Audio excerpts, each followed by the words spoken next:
Hey guys, how's it going? Sorry I wasn't here today, but not to worry because I'm such a nice guy that I still gave us our notes. Excuse me, they're going to be on page 54 and they're going to be on multiplying polynomials. Okay, so your goal is that after today you'll be able to do this multiply polynomials at least one way. Now, we know that these are polynomials, okay? This is one, and we already know that if it was 3x plus 4, okay, plus x squared plus 2x, we know how to add those, okay? We also know how to subtract them, but that's not what we're doing today. Now we're going to do, what if I said 3x plus 4 times x squared plus 2x. What would that give us? Well, that's what we're going to go over right now. Okay, now, actually, let me go back. Notice it says, oops, hold on. It says one way. Okay, there are going to be 3 different ways that I show you how to do this. I want you to pick the one you like the best. So, first way is what's called, dang it, it's what's called the box method. Okay, you do so because you draw a box. See, there's a box. Okay, it's very similar to Punnett squares in your biology class. Okay, I know if you did your dihybrid stuff, you've seen this sort of before. So first I'm going to do is create a box and write in the polynomials. So what I'll do is I'll take this here and I'll put it right here. So it'll be x minus 5. Then I'll take this one and I'll write it right here. So it's x plus 4. Easy enough? I think so. So now that we have that, okay, we are going to fill in the box. Well, what does fill in the box mean? Some of you might be asking. Well, if you had a normal dihybrid, like in bio, this would end up being, oops, XX, right? Well, we've already learned, instead of saying XX, we say instead x squared. Okay? So we're multiplying. So XX, that's going to give me x squared. This is going to be negative 5x. This is going to be 4x. This is going to be negative 20. Now, if you want to go back to why that is, okay, this and this makes that. Okay, this and this makes that. So, we've got that. Now the last part is to combine. If I look inside this box, I see that these two right here are like terms. So I'm going to go x squared, okay, minus 1x minus 20. Now, if you're confused where I got that minus 1x from, negative 5x plus 4x, when those combine, that gives me negative 1x. So here's my multiplied answer.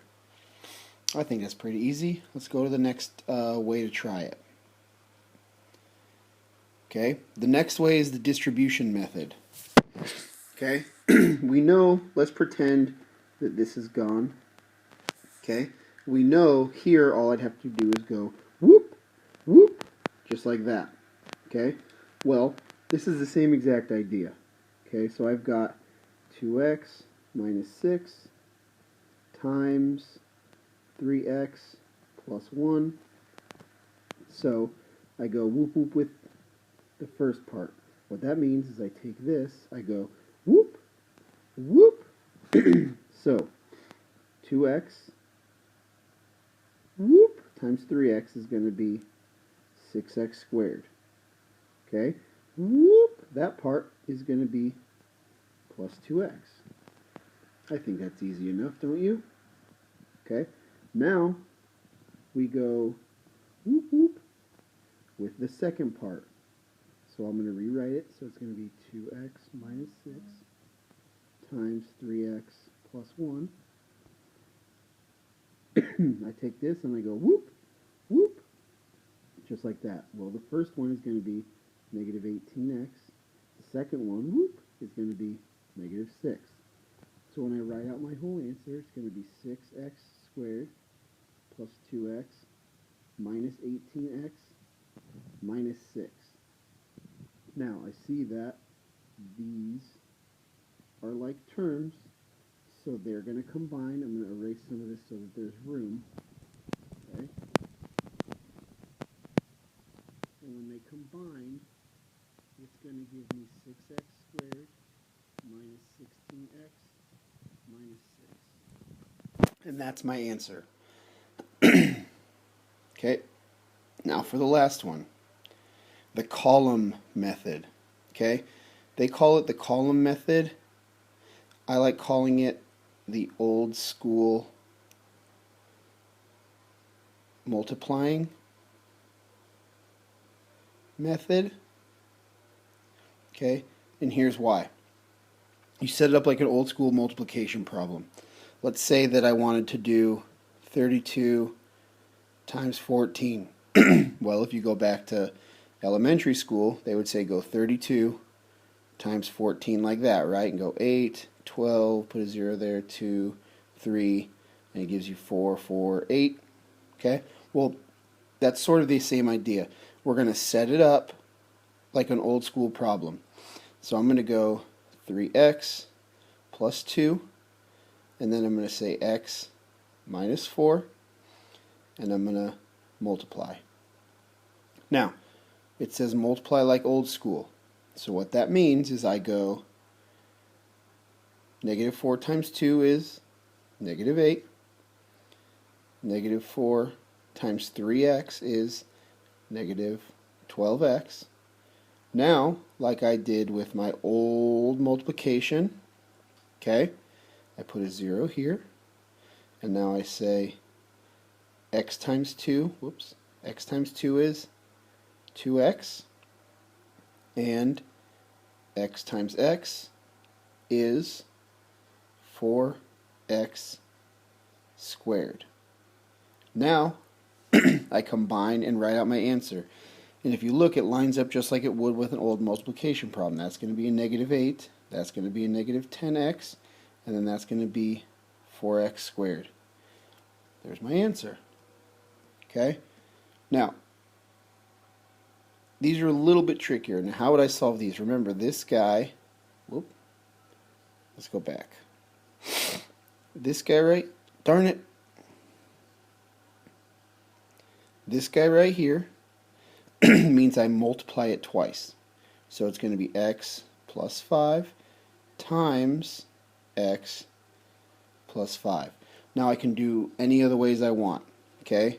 I can do the box, which I'll do here, and it's going to be x and 5, x and 5. That's going to be x squared. 5 times x gives me 5x. X times 5 gives me 5x, and 5 times 5 gives me 25. I see that I can multiply these, so that's going to give, or combine those, combine, not multiply. It's going to give me x squared plus 10x plus 25. This, same thing, okay, but if I was to do the box, I would just make an extra section for the box, x squared minus 2x minus 4x 4, and then I would go from there.